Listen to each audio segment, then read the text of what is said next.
I don't know if my role now is easy or complicated, because it's to apply these concepts that Ruben has been showing us. And how can we see this in our patients, apply it in ulcerative colitis in everyday life? Many mechanisms of action have been discussed, and different parts of the action on cell lines have been touched upon. But I will focus in this case on neutrophils, for the arguments I have already presented above, and some others that we will summarize. And why in neutrophils? Because, as we have been reviewing, they are one of the most important cell lines in tissue damage. Despite their short half-life, they have a multitude of functions. Because they express a number of adhesion molecules that in turn recruit other cells and release molecules that then themselves cause damage. And even as you know very well, lactoferrin, calprotectin are molecules that are used to monitor the disease. This makes them very interesting targets to study. And they have a particular effect on innate immunity in response to pathogens, with the whole role of the gut microbiota in such diseases, but also in direct tissue damage with all the mechanisms that have already been reviewed. So they are very, very important. You are all familiar with the characteristic lesions of the disease. They are one of the cells that produce those cryptic abscesses seen in many patients. Additionally, what has been described not only in ulcerative colitis, but also in other diseases mediated by this cell type, which are diseases with chronic inflammation, is that these cells have impaired apoptosis, which may cause them to have a longer half-life than usual and perpetuate tissue damage. It is not clear why this can happen. We do not know if it is because of a sustained antigen stimulus or also because of the presence of some molecules that induce them to be more active over time, such as GM-CSF, granulocyte stimulating factor, which has been observed to be present both in the disease and also in the early stages. Even before the disease, it is already active, so they are some building blocks to start the inflammation from the beginning even.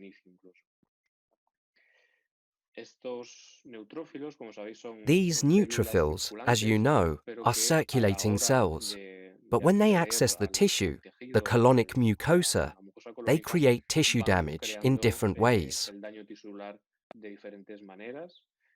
These are all the lesions that you can see below, in which neutrophils play a role, from the mildest lesions, from the mildest disease, with the presence of neutrophils with infiltration, but which gradually gain access to the most superficial part, to the epithelium, damaging the crypts, which are normal at the beginning, but gradually break them, destroy them, even creating these microabscesses.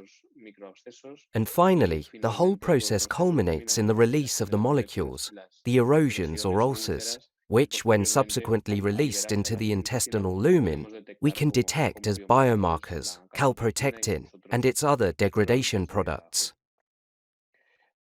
For this reason, there are several histological indices.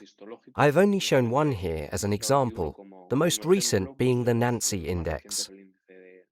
It is not only the Nancy index, the Robarts index and other Gebos indexes that have been used, albeit infrequently, in clinical practice.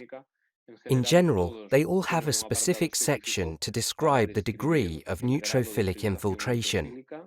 Not only is it usually a yes or no answer, but it is also graded according to the damage from the injuries we described at the beginning. As you can see, in grade 1 there is simply an infiltration starting. The crypts remain normal, but as this damage progresses, I think the pictures are quite illustrative. How they are first destroyed, losing crypts, branching, losing the already normal structure at grade 3.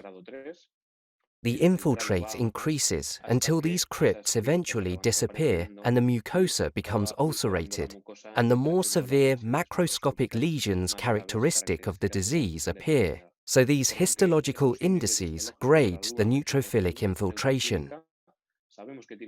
We know that they have an impact on the main outcomes of the disease, and that is why you can see their relevance. We will try to go over these aspects later in the talk. Regarding the function and the role they may have in the disease, I am not going to add more data than Ruben has already given, of course. But schematically, this is the function that I basically had in my mind for how the damage from the disease may be. There are many other molecules than calprotectin. Defensins have also played an important role and have been described in these patients. There are other mechanisms that I personally didn't know about and that Ruben has already mentioned, such as neutrophilic networks, which I didn't know about until I was studying for this talk, and netosis, which he mentioned. These are networks formed through chromatin and are used to do more tissue damage and capture more antigen, as we said. This study was presented just recently in 2019, because until now, little was known about the role of other mechanisms of tissue damage in ulcerative colitis. It was known in other diseases, so I think this is interesting to know how the damage is done in the disease. But what is also interesting is that these different forms of tissue damage also have specific markers, and hopefully they can serve as markers of disease to detect activity or as potential targets for treatment, all of which, as you can see, are related to neutrophils. With respect to that tissue damage then, in recent years, what we have been looking at is the role it plays with histological healing. After the impact of mucosal healing, we went a step further.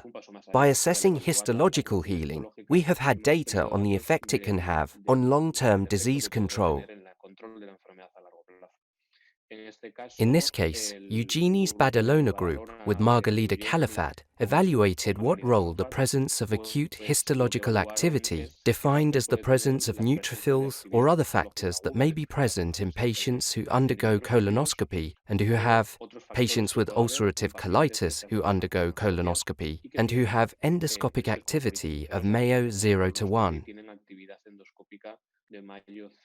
Mayo 0 to 1 was included because this is the usual definition of mucosal healing in most studies. It is true that in this case, the vast majority, more than 80% of the patients, had a Mayo 0, or more strictly speaking, that we consider a mucosal cure. And they could note that one of the main factors that can predict recurrence over the following year was the presence of that activity, those neutrophils. The presence of a recent outbreak was also another predictor, as you can see in the graph on the right. It is true that such recent outbreaks may possibly be associated with patients who have not been completely cured of the disease and that some degree of inflammation persists. So these are two factors that may possibly be related and are associated with a higher number of outbreaks. In this case, recurrence had been defined, which is an interesting aspect to compare with the other studies we will see, such as the presence of symptoms or treatment optimization. And this is in contrast to other more recent studies, which in a very similar way have come to replicate these findings instead of evaluating a combined outcome, as Margalida Califat did in this case, not only the recurrence plus optimization, but in this case defined in a different way, such as the use of corticoids or admission. When evaluated in a similar population of patients with an endoscopic Mayo of 0 or 1, as you can see, only the use of corticosteroids was statistically significant, so that those patients with inflammatory activity with the presence of neutrophils had more corticosteroid use in the following 3 years. This was not the case with admission, It is true that populations vary and that management can change a lot. This is how it is in the United States, but it did show statistical significance. And the numbers are quite clear that patients with that infiltrate, even though they were in endoscopic remission of 64% versus 30%, had a higher risk of these outcomes when we combined corticosteroids and admission. If we were also a little stricter, and I found this data interesting, if we only consider those patients with endoscopic Mayo 0, you can see that the use of corticosteroids remains practically unchanged, or even a little more favorable numerically, so that there is a greater use of corticosteroids in patients with Mayo 0, in whom even a certain degree of neutrophilic inflammation and this infiltrate persists. Interestingly, the authors also assess the degree of neutrophilic infiltration, if it can be valuable.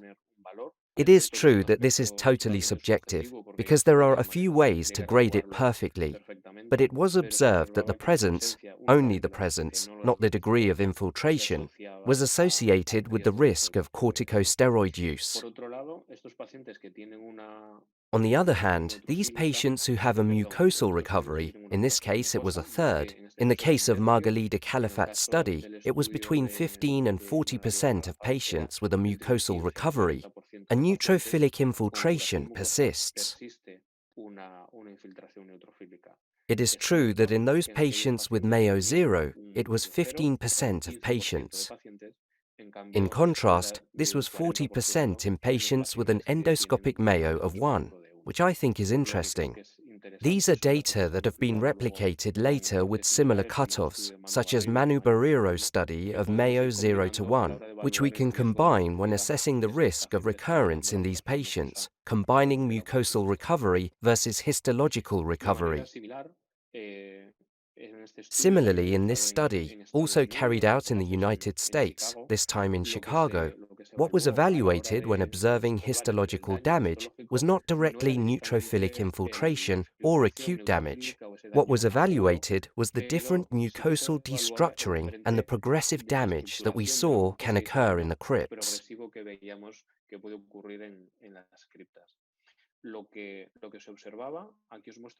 What was observed?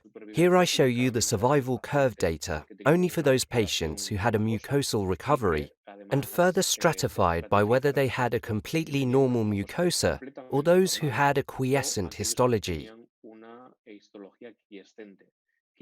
Quiescent defined here as the presence of crypt atrophy or crypt branching, and as opposed to those with acute histological activity. As you can see, patients with complete histological normalization had a lower risk of relapse. This was slightly lower for those who still had chronic changes in this case, and the risk of relapse was even higher with those who had acute histological activity. This is a way, not so direct, but rather indirect, to see the damage to the mucosa and the risk of relapse that these patients may have. The data are comparable, but not entirely, because of what I said about the different outcomes they evaluate and how each of the studies define relapse, which in this case included not only the presence of symptoms, but also treatment optimization, admissions, or surgery. And so, the link that we can find between neutrophilic inflammation, between acute damage and how we can monitor and quantify it, I think has been one of the big changes in managing inflammatory disease, specifically in colitis, which is the application of fecal calprotectin. In this case, Jordi Guardiola, some time ago, what they were able to observe is that in a similar way to this study that I was presenting to you of the histological evaluation, it was seen that patients with acute activity had different levels of fecal calprotectin compared to those with chronic or quiescent activity in the biopsy. This makes perfect sense in the pathophysiology of the disease and obviously helps us to monitor these patients on a day-to-day basis. And in this particular study, a cutoff point of 150 was applied. It's true that possibly, depending on the objective that we have, just like you do with drug levels and everything, depending on the objective that we reach, we will have to consider a cutoff point. In this case, it was 155. And similarly, when attempts have been made to also link all of these concepts of neutrophilic activity, apheresis response, and the presence of fecal calprotectin, we have relatively recent data from 2018 assessing fecal calprotectin before and after leukocyte apheresis and the association this has with the presence of relapse.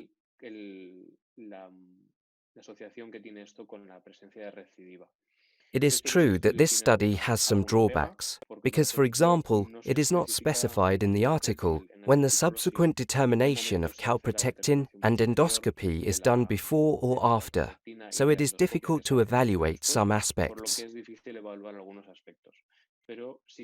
But the authors can see that these are patients who are treated with apheresis, as they have an endoscopic Mayo of 2 or 3. And if they have a fecal calprotectin below 114, they have a lower risk of relapse compared to those who have a higher fecal calprotectin.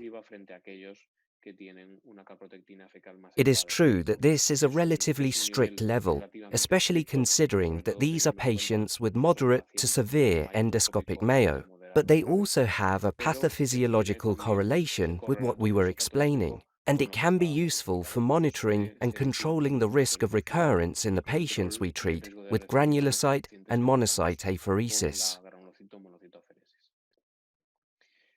Similarly, in our case, when we evaluate patients who are incomplete responders, who do not have a primary response, an anti-TNF biologic, or who may also have a loss of secondary anti-TNF response, what we observed is that concomitant adjuvant leukocyte apheresis treatment can not only reduce clinical activity, but we also found a decrease in fecal calprotectin in the subsequent months. It is true that the outcomes in our patients were ambitious because they were refractory patients. But we see this effect as well, even in refractory populations, even in cutoffs of patients where we combine treatment, either with anti-TNF or with vedolizumab treatment, as in the other analysis that we were able to conduct.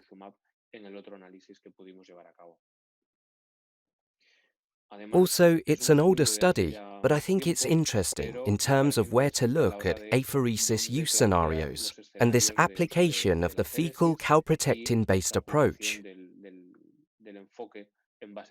In this case, patients were defined as having a high risk of relapse when they had an elevated calprotectin above 250 and were treated with granulocyte and monocyte apheresis. The way the treatment was applied can be criticized, because there were 5 weekly sessions of 1800 milliliters, which is a standard guideline, so to speak, as opposed to the more intensive ones we may do currently. But it was seen that patients with a high risk who were treated with apheresis had a better evolution during the subsequent follow-up, so it could be considered in patients with an incomplete response to apheresis, or who are on other treatments and need an adjuvant therapy.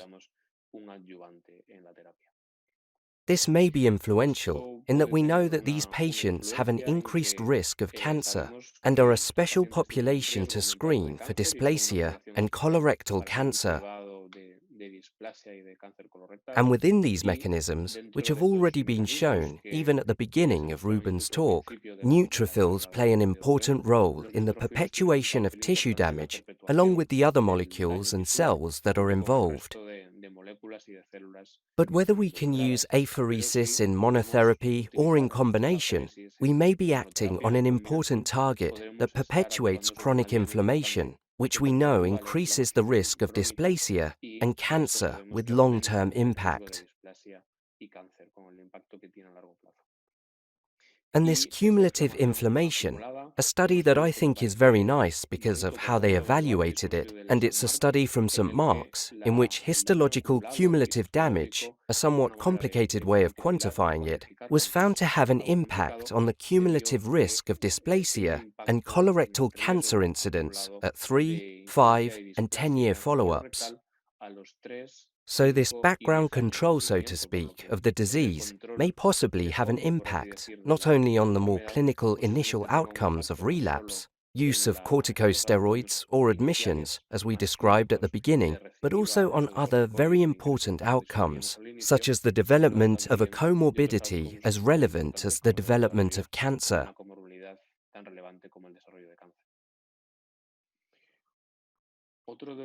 Another aspect linked to maintenance treatment and long-term disease control with apheresis is the possibility of maintenance treatment.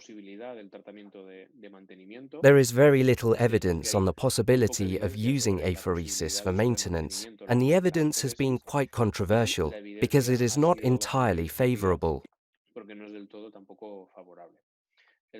In the case of maintenance treatment, we have a very recent study that compared the use of apheresis used every 2 months, and it was found to be numerically higher, as you can see, both in clinical remission, endoscopic remission, and endoscopic deep remission rates, so to speak.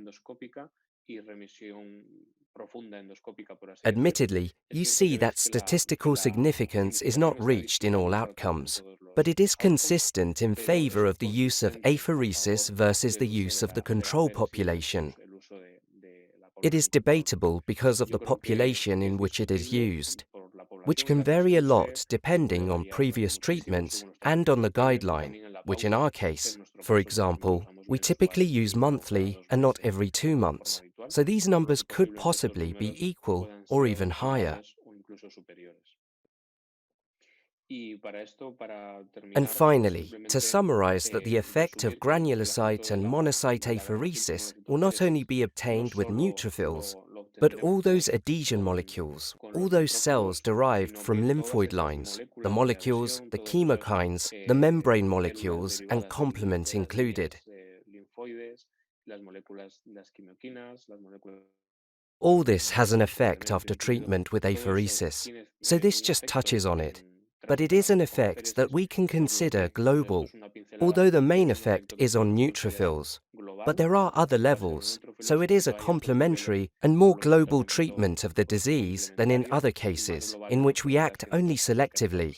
And that is all from me. I look forward to a lot of questions and participation from all of you, and I hope for a very interesting discussion. Thank you very much.